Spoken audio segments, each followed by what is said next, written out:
नमस्कार दोस्तों, आपका स्वागत है hard core tax planning series के तीसरे दिन में। इसमें एडवांस हेल्थ इंश्योरेंस प्लानिंग, जिसके जरिए टैक्स भी बचेगा और हेल्थ भी आपका सेफ रहेगा, इसके बारे में बात करने वाले। बहुत इंपॉर्टेंट क्यों है बता दूं। सबसे पहली बात ये कि 22,500 रुपए तक का मैक्सिमम बचत आप करने का यहां पर पावर मिलेगा इस वीडियो को देखने के बाद। दूसरी चीज 75,000 रुपीज का डिडक्शन, मैक्सिमम डिडक्शन आपके लिए पॉसिबल है। हेल्थ चेकअप के लिए भी 5,000 रुपए तक का छूट मिल सकता है और ये मिलने के लिए कौन से टर्म्स एंड कंडीशंस है आज के वीडियो में जानेंगे। फिर से मैं बता देता हूं इंपॉर्टेंट क्यों है सेक्शन 80D, क्योंकि ये हेल्थ इंश्योरेंस या इलाज के लिए जो पैसा खर्च होता है उसके डिडक्शन का अमाउंट प्रोवाइड किया जाता है डिडक्शन के रूप में, जो कि सिर्फ अपने लिए भी हो सकता है, अपने फैमिली मेंबर के लिए भी हो सकता है और अपने पेरेंट्स के लिए भी हो सकता है जो कि एजेड होंगे।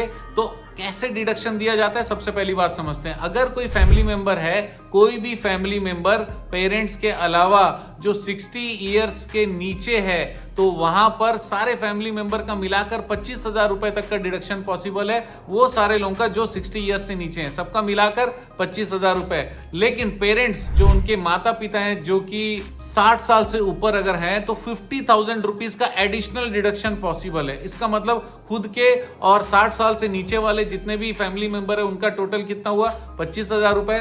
और माता पिता जो 60 इयर्स से ऊपर अगर हैं तो 50,000 रुपीज और अलाउड होता है। इसका मतलब टोटल 75,000 रुपीज अलाउड होता है। इसमें एक और खास बात है जो कि 75,000 के लिमिट के अंदर में ही आता है। प्रिवेंटिव चेकअप का लिमिट है जिसको खर्च कर सकते हैं 5,000 रुपए तक। और यहां पर स्पेशल कंडीशन क्या है ये आपको जानना पड़ेगा। सबसे पहली बात ये, आपको तो प्रूफ रखना पड़ेगा, जो भी आपने इंश्योरेंस कराया उसकी रसीद होनी चाहिए, क्योंकि बिना रसीद के एप्लीकेबल नहीं होगा डिडक्शन, क्योंकि रसीद उसी फाइनेंशियल ईयर का होना चाहिए जिस फाइनेंशियल ईयर में आप डिडक्शन ले रहे हो। आपने कब पॉलिसी लिया, कब ड्यू हुआ, उससे कोई मतलब नहीं। आपने कब पेमेंट किया वो इंपॉर्टेंट है। इसका मतलब पेमेंट का ध्यान रखना है, पहला टिप।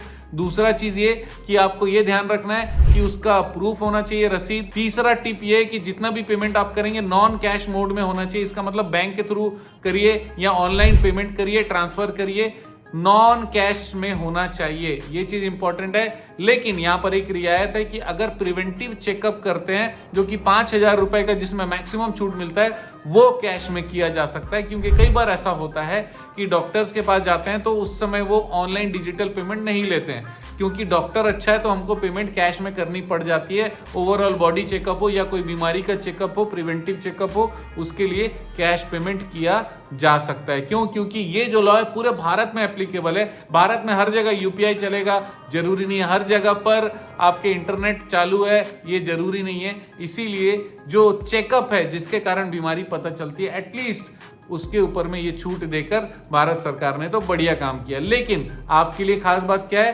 75,000 रुपए तक की छूट है, जिसमें 30% स्लैब में अगर आप आते हो तो 22,500 रुपए का आपका सीधा बचत होता है। कुल मिलाकर सेक्शन 80D आपके लिए एक्स्ट्रा बेनिफिट लेकर आया है। और इसमें भी खास बात बता दूं, आपको हेल्थ प्लानिंग करना चाहिए अपने वाइफ का और अपने बच्चों का 25,000 रुपए तक का प्रीमियम का हेल्थ प्लानिंग करिए, और अपने माता पिता के लिए 50,000 रुपए तक के प्रीमियम का हेल्थ प्लानिंग करिए।